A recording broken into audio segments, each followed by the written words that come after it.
Aunque podríamos extendernos muchísimo describiendo este misterioso e interesantísimo fenómeno de las apariciones, como ya lo hemos tratado más a fondo en otra parte, visionarios, místicos y contactos extraterrestres, preferimos detenernos más otra de las maneras privadas que los dioses tienen de manifestar la llamada iluminación. Si bien es cierto que en la mayoría de los casos en que hay una aparición, esta va acompañada de una iluminación o ilustración de la mente del vidente, sin embargo en muchas ocasiones no así, ocurriendo la iluminación sin que haya tenido lugar aparición alguna.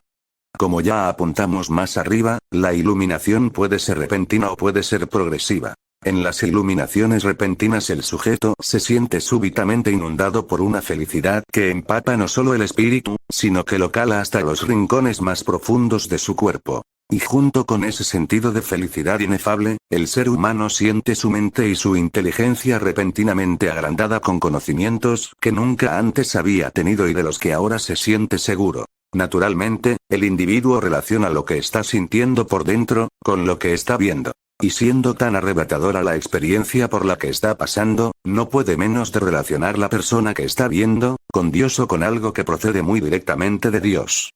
Ante tanta felicidad y tanto asombro, la capacidad crítica del vidente se hace nula, y ni por un momento duda de que aquello que tiene delante, que es capaz de causar en él tal transformación, no sea algo divino o Dios mismo. El que quiera estudiar a fondo todo este fenómeno, debería leer a un autor clásico en estas materias que por desgracia es muy poco conocido en el mundo hispanoparlante. Me refiero a William James, uno de los padres de la moderna psicología, y a su libro, Variedad de las experiencias religiosas, en el que desapasionadamente y de una forma objetiva y magistral hace un análisis exhaustivo de todo este fenómeno al que relaciona con el misticismo cristiano, la llamada santidad, los estados de trance, etc. W. James, a pesar de no proceder del campo religioso y de dictar sus clases en una universidad laica, sin embargo no duda de la realidad de las transformaciones instantáneas de muchos de estos iluminados, algunos de los cuales eran amigos de él y miembros de la nobleza inglesa, y en vez de negarse a oír o de recibir las informaciones con la sonrisita con que lo hacen muchos de los autollamados científicos, investigó a fondo durante muchos años todos estos estados alterados de conciencia, llegando a conclusiones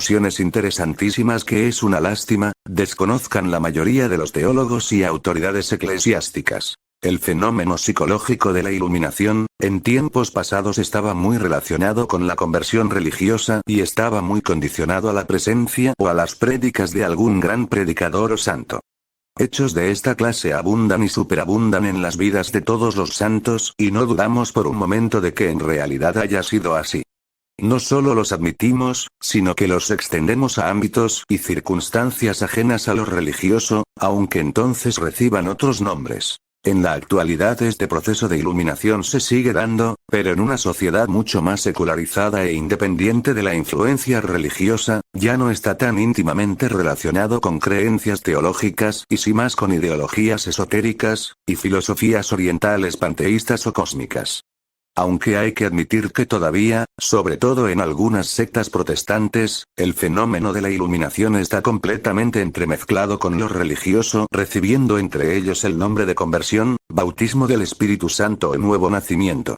En la actualidad, en las personas de una mentalidad liberal o agnóstica, pero con un grado alto de cultura y dotadas de una gran sensibilidad hacia la naturaleza, y muy en especial entre aquellas influenciadas por las filosofías orientales, y practicantes de algún tipo de meditación, de acuerdo con estas filosofías, cuando se da el fenómeno de la iluminación, este no suele tener las connotaciones religiosas que son frecuentes entre las personas menos cultas, y no suele impulsar al individuo hacia una corroboración o admisión de tales creencias, sin que le haga identificar la experiencia con algo divino, religioso o sobrenatural.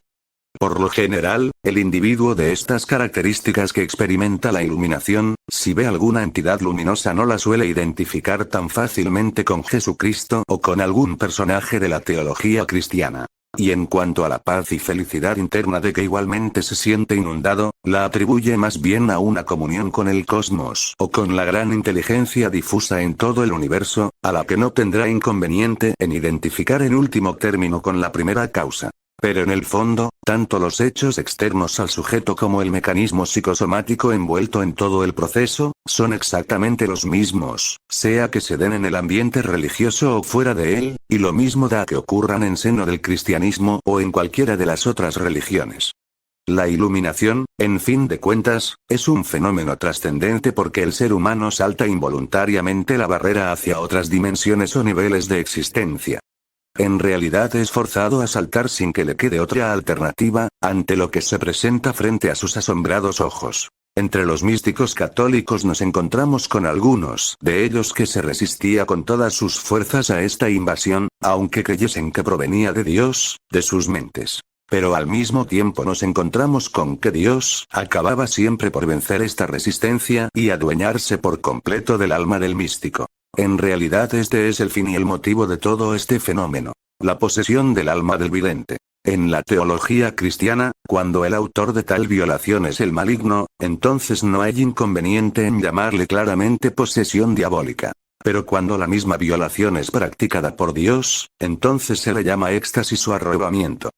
Pero no tenemos que olvidarnos de que estamos presentando el fenómeno de la iluminación, no importa el nombre que se le dé, como una de las maneras que los dioses tienen de manifestarse a los hombres. Aunque, como más tarde veremos, esta manifestación no es un acto altruista de ellos para darse a conocer o para ilustrar al hombre, sino que es un acto para dominar al hombre y ponerlo a su servicio. Es una auténtica violación de su mente con la que la condicionan para que más tarde trabaje en las tareas que ellos le asignarán, por supuesto, creyendo siempre el hombre, que está actuando con una voluntad totalmente libre y en pro de causas nobles, dignas y hasta santas.